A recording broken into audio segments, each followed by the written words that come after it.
Apakah kalian pernah membayangkan, di balik alas kaki lokal yang kalian pesan, ada banyak orang yang menggantungkan hidupnya?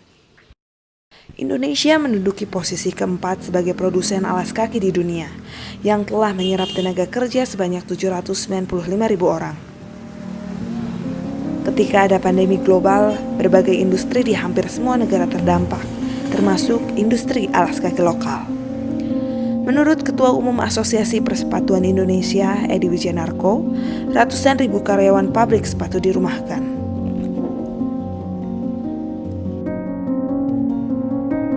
Bagaimana dengan nasib industri alas kaki rumahan?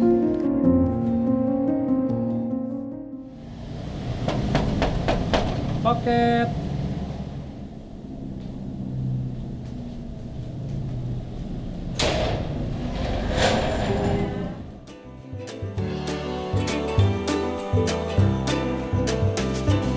Sandal Slope adalah salah satu produk lokal rumahan yang dapat bertahan di masa pandemi meski mengalami penurunan penjualan. Menurut saya sih sangat berpengaruh ya, dengan kalian membeli brand lokal itu salah satu solusi ekonomi gitu, dengan menjaga dan membangun perekonomian dalam negeri. Karena di era COVID yang kemarin pun kalau kalian beli brand lokal, kalian udah ikut serta untuk membantu para pengrajin sepatu, terus ada orang-orang di belakang dari brand-brand lokal itu sendiri. Lalu bagaimana tanggapan pekerja mengenai pekerjaan ini? Sangat penting ya untuk menghidupi keluarga, anak sama istri lah gitu. Apalagi ya nggak ada lagi selain pekerjaan selain ini. Kalau ini nggak ada ya saya nggak punya keahlian lain gitu selain ya kerja pengrajin sepatu gitu. Sebenarnya penting sih, soalnya emang satu-satunya di sini sih kerjaannya. Takut banget, soalnya saya kerjanya kan di sini, takutnya di PHK. Kalau teman-teman ada sih yang dikeluarin yang kerja jadi OB yang kayak gitu. Takut kayak teman-teman gitu, jadi nggak punya kerjaan di rumah. Alhamdulillah nggak ada sih, jadi semua tetap bekerja karena saya mikirnya gini ya.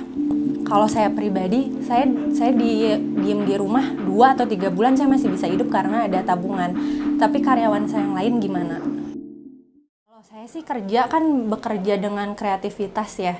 Jadi di situ tuh kayak diuji gimana sih seberapa kreatifnya kamu untuk menciptakan produk-produk baru yang bisa diterima pasar.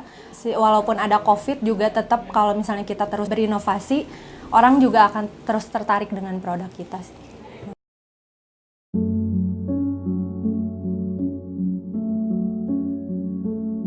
Dulu belajaran dari orang tua, kebetulan orang tua sama pengrajin sepatu di Kopo dulu kerjanya di Kanadian kalau nggak salah. Jadi mulai cara belajar ngasah pisaunya kan harus benar-benar, kalau tumbuh nanti hasilnya jelek. Kalau dulu kan soalnya soal mentah, soal lembaran kayak gitu, lembaran gitu dipotong, nah itu pisaunya harus bagus. Jangan sembarangan asal ngasah, itu ke pisaunya cepat tumpul malah cepat rusak. Itu udah bertahun-tahun tuh warisan dari bapak itu pisau. Iya.